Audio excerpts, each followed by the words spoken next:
some very special guests joining us in the studio. As always, Rodas will be leading us through the conversations. But today, we'll be talking about something very interesting, like I mentioned. It's called, well, I mean, the question generally is the passport the greatest investment of all times? And this is, Probably is. well, Rodas needs no introduction. He's here with us today. Baker 19. Good to have you. Yeah, Lagos. I've told you in the past. Now you all should have passports, and everybody needs to have valid passports in case you need to catch a flight and leave if things get too hot. We've got citizenship and residency advisors in the building with us, RIF Trust, two executives from the company. So I'm really happy to have them here so we can actually talk about this because this is a trend that is picking up across the African continent. We've got Rani Mosher, who is the managing director of RIF Trust. We've also got Zubairu Kadiri, who is the country manager for Nigeria. Gentlemen, good afternoon to you. Thank you for joining us. Good Good afternoon. afternoon. Thanks for having us. Thanks for having us. Let's get into. Oh yeah, we'll tell Lagos Yes, if yes, they yes. want to. If you want to be a part of our show, if you've got questions for our guests, what you can do is reach out to us on WhatsApp 0809 We might open the phone lines as well as the show progresses, but take down the number 01448991 is the number to call. All right, gentlemen. So I do want to start with that. I know maybe both of you take turns. Rani Zubairu, is the passport the greatest investment of all time? It very well could be. It's the 21st century life insurance for sure. I mean, as the world continues to go through this pandemic that seems to never to end, and we've seen continued instability all around. We have inflation, lots of political and economic issues all around the world. Not unique to Nigeria or any specific country. It's driving instability. It's driving people to look for security and Plan B options. We insure our homes. We insure our investments. We insure our medical, our valuable items, all these kind of things. But we don't insure our mobility. And a citizenship by investment as a second passport can do just that. Yeah, Zubairu, you agree? Yes, I would always tell people the number one capital in the world today is global access. We can see what's happening around the world, how just being born in a location and somebody else is making a decision from that location is affecting your bottom line, your businesses, your global investment. So global access for me is the number one capital of the 21st century, and that's what having an alternative citizenship, a second citizenship is all about. It's not about jackbarring, like my people say. Use a local parlance. Yes, it's not Yeah. just about jackbarring, but it's about giving yourself an enhanced life option where certain places, another word I want everybody out there to know is the word bilateral relationships. Many of us need to know the power of that word. This, by virtue of where you come from, there are certain opportunities you just can't harness Right. because countries have gone into bilateral relationships and are providing socio-economic benefits to themselves. And by just being a citizen of one country, you are able to enjoy those bilateral benefits. So I say global access is the number one capital of the 21st century, and the easiest way to get global access is through getting a second citizenship. Lagos, All right. Lagos, you hear that? I've said this several times. All right, Kai, do you have a question Yeah, I've got a question for Rani. Yeah, So the right. investment migration market has grown by 638% between 2011 and 2021. Now the question is, what has fueled this growth? It indeed has grown significantly. And what we were mentioning here just a moment ago, the instability that we've seen, the pandemic has had a huge effect in these past 2 years on driving demand. And I think also there's a heightened awareness of the programs. We've seen more people come into the market as service providers, and we've seen more demand as a result. When the awareness is there, people are understanding of what the value of the opportunity is. The factors that what we call push factors, the things like the political and economic challenges, instabilities, lack of access. We are also seeing a continuous movement towards further integration and globalization. So if you don't have access to that globalization, how do you then build your business out? How do you do more for your business locally if you can't go out and get that source product or access to that capital in another market to bring it back, here to Nigeria, for example, reinvest it and do more in Nigeria if you cannot even access it to begin with. So therefore, it will increase demand from that aspect as well. Thanks, Randy. Okay, Zubero, this is personal finance. It's Smooth 98.1 FM. We talk to people about investing. I talk to folks about investing in stocks, bonds, securities, and I always tell people about due diligence, why it's important to do your research before you're going to invest in a particular stock or bond or whatever. What is the role of how important, Zubero, is due diligence if you are thinking to invest in the citizenship of another country? The way I like to approach that question is the end. Let's look at it from the future backwards. What's the end? If I do all this due diligence and I get this value, what's the end? And that end is unique to everybody. In our industry, we make people understand that obtaining a second citizenship is bespoke to the need of the person. Some people, their priority is global expansion. They want to have expand their business, so they see an opportunity to expand their business into new terrains, but by virtue of the limitation that they have in their citizenship, they're not able to explore it. For example, I'll use tech. In the tech industry today, there are certain grants that are available via bilateral relationships, True. exchanges between regions, and by being in the tech space, if you're not from that geographical space, you can't even harness it. Grants, single digit facilities with moratoriums as much as 18 to 24 months for you to explore. But just by not being the right place, it's a problem. So the end goal in this whole due diligence thing is, what do you want to achieve? Is it a better enhanced lifestyle? Is it global mobility?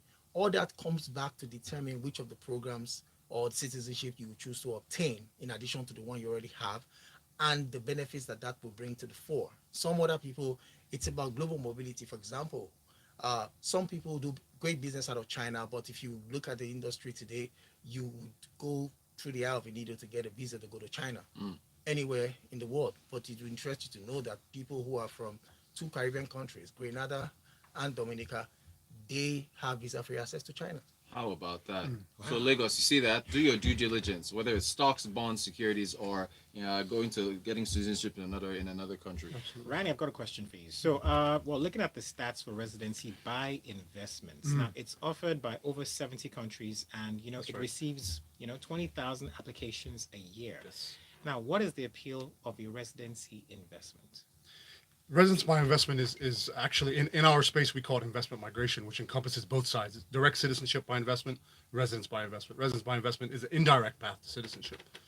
Now, I think one of the more clear ways of understanding why it's so large and why there's so many applications annually is because the U.S. EB-5 program falls under the residence by investment program. That's a $800,000 investment to obtain a green card. Oh boy, It's quite hefty. Yeah, it's quite hefty. So not only does it count for the volume of applications, but also accounts for the bulk of the financial investments that are made into the residence by investment programs. Now, for a lot of people, residence by investment is a plan B, especially in the countries that don't have a heavy physical presence requirement, like what you have, what are quote unquote golden visa programs in places like Portugal, Spain, Greece, Malta. They're EU countries. They have give them access to the infrastructure of the EU, the healthcare, the education, these kind of things. But they're not asking people to be there full time, domiciled in that country 183 days a year or more as a full time resident. But they're via an investment, so they can make an investment, obtain that, and they can use it as much or as little as they would like. All right. All Well, right, Randy, nice. I'll stick with you. So, just following stats that Coyote has given for residency, I'm showing they're a little less for citizenship. So that's offered by 11 countries, 10,000 applications as opposed to 20,000 that Coyote talked about for residency. Is it because there's more stringent requirements for becoming a citizen that those numbers are? There indeed are. I mean, it's a direct path to citizenship. So, when a country is offering their highest sovereign value to you, by a parameter of making an investment in that country, of course, then there's quite a rigorous due diligence. At Rift Trust, one of our key things in doing, and one of our sort of company, our philosophy is being very flexible and meeting the client where they need to be. So in finding them all the solutions that might fit their best situation, understanding what their long-term goals are, and then trying to working back, reverse engineering it from there. Right. And so understanding that citizenship by investment programs do have a thorough due diligence process that a client needs to understand everything they need to go through before they engage. Right. So we have a successful and smooth process, and we're with them there, hand in hand, all the way through, and even post that process. We continue on if they need to renew a passport, if they want to, open a business in that country, they Right. want to, perhaps rent a house, buy a property, have a bank account there. A post citizenship journey, if you will, it remains. So at Rift Trust, we try to stay with the client as much as we can and help them throughout their life. It's wealth management. It's wealth management is a All right. staple of It's a personal certain finance. factor of it. Yeah, absolutely. Awesome. By the way, if you're out there and you want to be a part of our talk this evening, what you can do is send your WhatsApp messages to 0809-444-0981. Our topic today, or is more like a question really, is the passport the greatest investment of all time? I'm going to come to you, Zubair, for this one. I want to talk about entrepreneurs and startups, the visas. Okay, so looking at the data on approvals, it's almost neck to neck with residency by investment. Is that based on the economic benefits of new startups?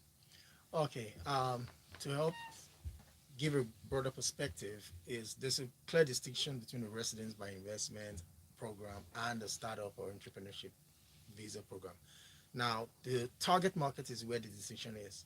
Most residency by investment program will target people who already are established, built a business, they have an empire, but they want to access other markets for various benefits. It could be better healthcare, educational reasons for their words, or any other reason. Now, primarily, people who go for residency by investment are people who do not want to leave their primary area of a location, but they want to have presence in other places to harness other opportunities. Whereas most times they are HNIs, high net worth individuals. Okay. Yeah. Whereas the startup programs and the entrepreneurship programs are targeting what you would class as the fluid, upwardly mobile, affluent person who wants to relocate into Okay. a new location, build a business because they believe that that location gives them more traction to do more, access to finance, access to technical collaborations, better health care, and all of that, better lifestyle in general. So that move, the startup program visas are more for those kind of people who want to move and go start a business in a new location, which means they are primarily leaving their existing location. You need to understand that distinction.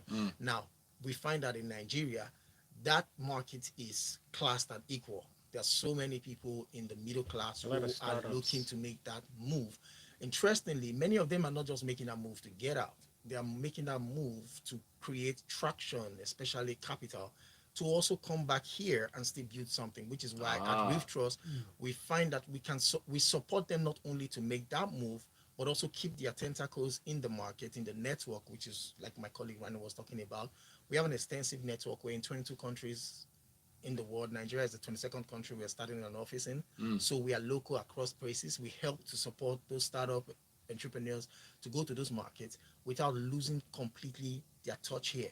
We have HNIs also who are trying to do business in this part that we also refer to them. No, they need somebody who is out there but has a local presence here. That's the beauty of Reef Trust. We are a large, extensive global network, which is why we are one of the top leading brands. Interesting. All right. All right. Are we taking a break? Yes, let's go on a quick break. When we get back, we'll do some more talking. This is Personal Finance right here on Smooth 98.1. Stay with us. It's all about your finances made easy. Because financial education is about not working for Well, we used to take a picture after the. You want to take one like now? 98.1. Hello, everyone. It's Kevin Support. Stay tuned to Smooth 98.1. Love music, love life. There are moments in life when you're All right. just so scared and you Good feel stuff. like just can't How's the flow, Raiders? Going well. Going really well. How many? We have just a minute, but we Oh, okay. go for it. So, when you say these startups, you're talking about people like new people in tech, right? That are Tech, starting up basically, they're That's classed very attractive in innovation. a lot of It's destinations very around the world. tech is very attractive right now. Okay. The category is called innovation. Yeah. You must have an innovative. It can be in any space. It can be in food. It can be in any sector. But there's a tech edge to it. They're mostly the people they target because So if you have a good idea, you can escape. yes. Why did you put it that way? Because that's the reality. You can move elsewhere. That's what every Nigerian knows somebody who's gone. Yeah. We all it's just the reality of what of the things that's going on right now. It's very, very interesting. everyone abroad knows someone who is left behind. Right. Well, That's the reality, not the other way around. Oh my goodness, it's just it's something else. Okay, what do we got? We got three questions. If we run out, I guess we'll just I think we'll come up with something. We'll just I guess ask your observations and so on what you've seen around the world.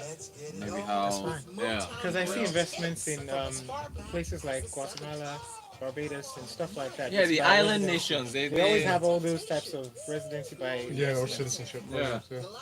programs, I mean, they're reliant a lot on tourism, so without tourism, They can't they and the global markets make it impossible for them to compete. If they have like a spice they grow or a fruit or something that they could be a great exporter of and be a global supplier of, but they can't compete with China Right. or with some big country on prices. So Yeah. that was actually the impetus why St. Kitts started this. It was a sugar industry being crashed out by others entering in the market, Yeah. and then they were like, "We need money. How can we get money?" And they didn't really have a tourism product back then, so that's why they started the CBI back in 1984. It's the cheapest FDI, foreign direct investment strategy. for Because the- it starts at $100,000, I think. Yeah. Yeah, More. correct. Yeah. Wow, have you been trying to jack wax? Yeah, with We residency. got a question here. What's Miss Chen saying? It says, what if my end, I think one of you were talking about the end goal. So what if my end goal is just easier access to several countries for family vacations? Absolutely. Yeah, Yeah. man, CBI serves it well. CBS sells it well. Doesn't require you to move. It's just it's a cost Yeah. to you, Yeah. but that cost I is can- I can something think you'll that. extract value out of long term. Okay. Yeah. You know, guys these are are- ready? We're ready. See, I always put it like this: like people will spend that much money on a.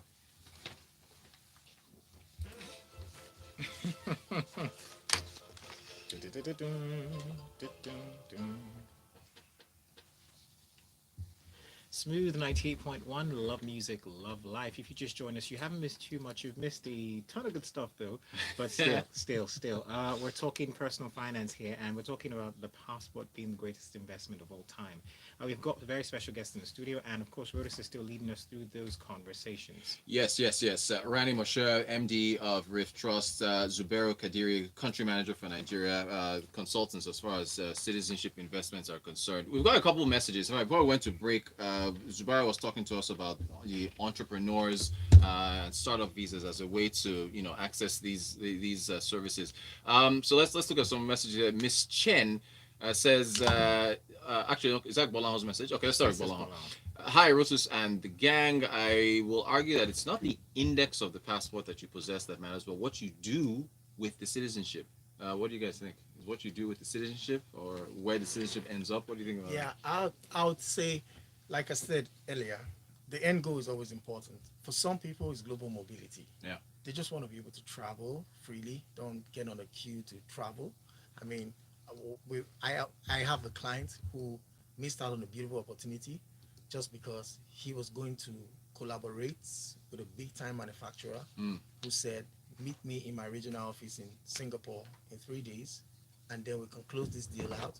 But the guy needs to get a Singapore visa. And he couldn't get one And in he 3 couldn't get one in days. 3 You days. can't get a Couldn't get one in visa 3 in 3 days to Singapore. And this was a deal he chased for 2 years. What? Finally got the guy's attention, and the guy said, meet me in Singapore in 3 days. And he says, I can't get to Singapore in 3 days because I need a visa and I would not get it in 3 days. And the guy said, okay, you will have to wait maybe another 2.5 weeks because that's when I'll be in Dubai. And then you can see me there. And need Just another imagine. visa, of course. to And go he to was Dubai. going to show him his facility in Singapore. That's how he missed out on that opportunity and had to wait till he could get a visa to go visit Singapore. Today, he has a St. Kitts passport and he goes to Singapore every time he wants. How At about minute that? notice. How So about for that? some people, it's just global mobility, the opportunity to the opportunity to take advantage of these very quick opportunities that come. I can get up on the plane and I'm gone. No matter where most of the countries in Europe, for example, the top 5 Caribbean countries that are on our program, they give you visa-free access to 140 countries plus minimum. And these are top 25 to 33 most powerful passports in the world by visa access. We've seen that list. That That list is is so always true. floating every year. Okay, so Miss Chen Zubero has a message, though. Yeah, because Zubero has been talking about the end goal, and so what's her end goal? She's saying that all she wants is just easier access to several countries for family vacations. Okay. That would be provided. Yeah? that would Is be it? provided. Oh, yeah? It's there. Okay. It will interest you to know that with a Caribbean passport, you get stamped into the UK for 90 and upwards of 180 days, visa free on arrival. Yeah. Just Oh, wow. just get there, they stamp you in for 180 days. How about that? Is there any day in the future where Nigeria could become? What's the reverse? Does Nigeria have these programs for other folks out there? Yeah, I did mention that. Yeah. These programs are heavily driven by bilateral relationships. Right. So the more we invest as a country in building bilateral relationships, we'll get these exchanges. Gotcha. So right now, it's a function of how much we're investing in that. Okay. Okay. So I guess Zura will stick with you. What trends, as far as residency, citizenship, entrepreneur visas, have you noticed in terms of application approvals for here in Nigeria? Okay, so there's this acronym that we use in Rift Trust. We call it SMILE. The end goal is to make the client smile. Yeah. SMILE is an acronym for security, mobility, investments, leisure and lifestyle, education and employment. We find out in the last decade we've done this across the world that most of the client needs are within those catchment areas. So Yeah. The the motivation number one, the factors. motivation, those are the client motivations most times. But the number one is always security. People want to have an alternative. I mean, it's the reality. There are certain countries who just can tag your country high risk, and then you go to those countries and you will struggle to open a bank account. You will struggle to do basic transactions. They may not even consider giving you a mortgage. There are some countries that offer a mortgage to non-residents, but they won't offer it to you because they just feel like your country is a high risk. But with an alternative citizen, a second citizenship, you are able to take advantage of some of these opportunities. Sometimes that security is number one. That's why we call a new citizenship, a second citizenship, the number 21st century life insurance policy, because it gives you global access. And then there's global mobility. I talked about already. Yeah. Visa-free access to tons of countries, from 140 to 180 countries, visa-free. Investments. Now, investment is very interesting. Apart from just being able to access to finance and all that, you will be shocked to know, by just being a citizen of a country, that you are qualified to access single-digit facility with moratorium of 18 to 24 months. That's all. Imagine if you had that. Just Imagine being a citizen. what that would do to your business bottom line. Right. And these are facilities you can take and even repatriate the capital to Nigeria. How There about are that? no clauses around it. Right. And we are always talking about access to finance. You just by obtaining that citizenship, you can build something, you can collaborate. There are incubator programs that tech people are able to harness, but the condition is you must be from That's the the Particular, basis. right. That's So- the exactly. region. looking at lifestyle, leisure. One of the biggest things I think Nigerians all should know is education Yeah. for your words. It will interest you to know that most of the international schools around the world run a quota system, which means for them to be international, they have to have a certain number of people from different parts of the world in their school. Most times the African quota is full. That's why you will see your children getting on a waiting list for 2 years waiting to get into the school, because the African quota is full. But the Caribbeans, these are small islands, their populations are not large, so their quota is always open. I have a client who had that experience in January. From February 2020 all the way to late last year, he was applying to a school in Dublin, but the school was not responding. And the truth is, his child was Nigerian then, got his passport late last year, wrote back to the school and said, my child is Caribbean as well. And the school said, oh, really? You didn't mention that before. Right. Oh, let's see the application again. Today he's in school. Oh wow! How about Okay, that? I like Yes. that. I like where this conversation is going. And some of our listeners have also sent in messages. They're asking for pricing, which leads me to my next question, Subaru. Yeah. I'm gonna stick with you, Subaru. So really, I'm sure a lot of people out there are wondering: is this for wealthy individuals only, or does the startup slash entrepreneurship visa balance out for regular people? Such people listening to the radio as well. Yes, I said it earlier, I'll say it again. These programs are for upwardly mobile, affluent, thinking people. Now, it may interest you to know that there are lots of people who don't think that they are high net worth individuals, Yeah. but because of the visions and the drive they have, they consider themselves willing to invest upwards of $100,000 in getting alternative citizenship so they can take advantage of the things they have. Somebody can have an asset and say, I have this asset, but this asset is not doing me anything great considering my current nationality. I need to add another nationality to take advantage of something I think is out there. That person qualifies for the program because the minimum investment for our program is $100,000 it's $100,000. Mm. So if you the program starts at $100,000, especially for the Caribbean countries. Yeah. Now, when you talk about other countries like Malta, the EB5, it goes up, but starting at $100,000 mainly. So the pre-qualification, if you can afford $100,000, you pre-qualify to a large extent for a top 25 to 33 most powerful passport in the world. That's the simplest way I can put it. I get you. I get you. Randy, let me come back to you. We've got a war going on in the Ukraine right now. Unfortunately, yes. Yeah, we've still got the lingering impact of the pandemic. How, if you as you look towards the rest of 2022, based on your observations, everything you've seen around, how do you think residency citizenship investments will be impacted by what's going on globally? I think the demand will continue, and it's been very strong. Mm. And we've seen, unfortunately, we see continued unrest and instability. Now this year, we're seeing supply chain issues really affecting global, and we're seeing also the inflation, which is really hitting across a lot of markets. And the Fed is raising rates, and we're seeing it all across the board. Yep. This kind of instability and sort of certain factors will continue to drive interest and demand. Mm. So it will continue to grow. Interesting. Very, very interesting. Well, guys, another thing is, so what about, there's an election going on in Kenya this year. There is an election going on in Nigeria next year. Mm-hmm. Do I guess, what the election activity, generates, is that any impact from there as well? With respect to, I guess, interesting investing in residency and citizenships and so on and so forth. What role, if you to park that next to what's going on in Ukraine, pandemic and so on, do elections draw up any feelings that push this, towards that Not direction? super significantly, but I mean they may have local impacts in certain regions around the world where people may feel that things are going in a way they don't like. We've seen a huge increased demand in North America. For Okay. North America is not only looking for European residency but also looking for second citizenships, and a lot of that was because of the election of Trump.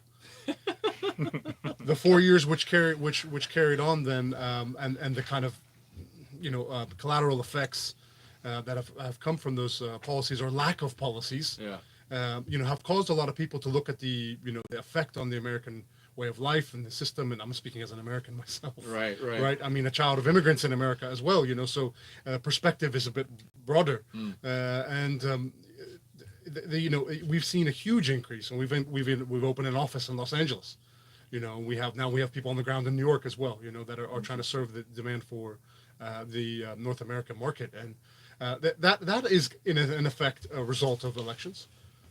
So that is very interesting. If you were to compare, so as far as interest is concerned, so developed markets versus emerging, because in my mind, I kept thinking it's emerging markets and folks who want to quote unquote escape and blah blah blah. But what's that dynamic like? Compared the interest from the developed world versus emerging markets in terms of Traditionally, the source markets have been the Far East, so China is a major source market for investment migration, and Middle East, and Africa is emerging as the next really big play all across the continent. Yeah. Huge demand in Nigeria and West Africa, and huge demand in South Africa as well. Seeing emerging demand out of Kenya and other places in East Africa, and of course North Africa, and the rest of the Arabic-speaking countries there's always been strong demand there.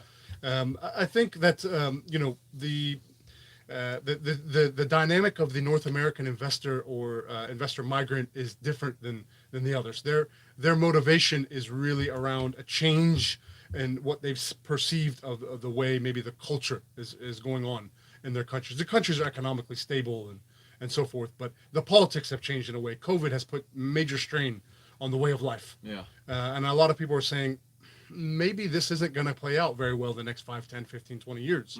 Wouldn't it be a good idea if I'm in my elder years by then to have a nice, safe, chilled out place where I can retire and relax and maybe give my kids an opportunity to say, hey, there is other places we can be. Right. There are other identities we can have, or be another citizen or a resident in another country that's maybe not going to undergo such factors. If I should add something to Please, what go you ahead, said, go ahead. Another major thing influencing this whole new interest is the world's taxation system. A lot of the high net worth individuals are looking at the taxation system. Now that there's more information, a typical high net worth individual is looking for a tax haven. Yeah.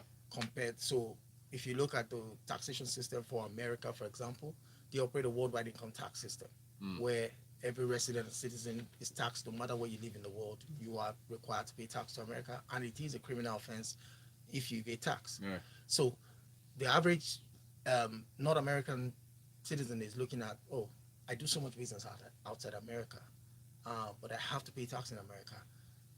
What if I give myself a tax haven? If I get myself a tax citizen, then I don't have to pay.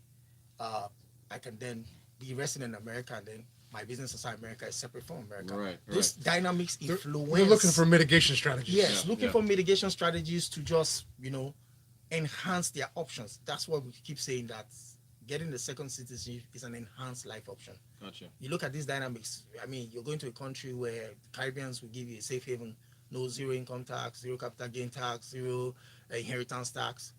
It's a good place to park my assets. Come back in 10 years and it's exactly what I left.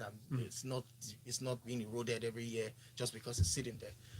So it comes back to the interest. People are looking for an enhanced life option, and few dynamics around the world are now influencing, making people do the due diligence, like you said. Right. Begin to ask those questions that they wouldn't have asked before. Where's the long-term goal for me? What's coming at the end? Do I like that outcome? If I don't like that outcome, what do I do right now to change it? All right. It's the bedrock. It's the bedrock. Guys, thank you so much for joining us. Very interesting conversation. Rani Moshe, Managing Director, and Zubaira Kadiri, Country Manager Nigeria for Rift Trust. Really interesting talking about that. Thank you. Thank you very much. Thank Thank you you very for your much time. for having us. Lagos, there you have it. Coyote. That's our show. This is Personal Finance. You can keep in touch with Rotus on social media. He's at Rotan Quotes, and also keep in touch with us here at the Smooth Station at Smooth 91 FM across all platforms. Tag us in the conversation, and we'll be here to respond. That said, there's more to come. Don't forget, this is Smooth 98.1. All right. Thank you.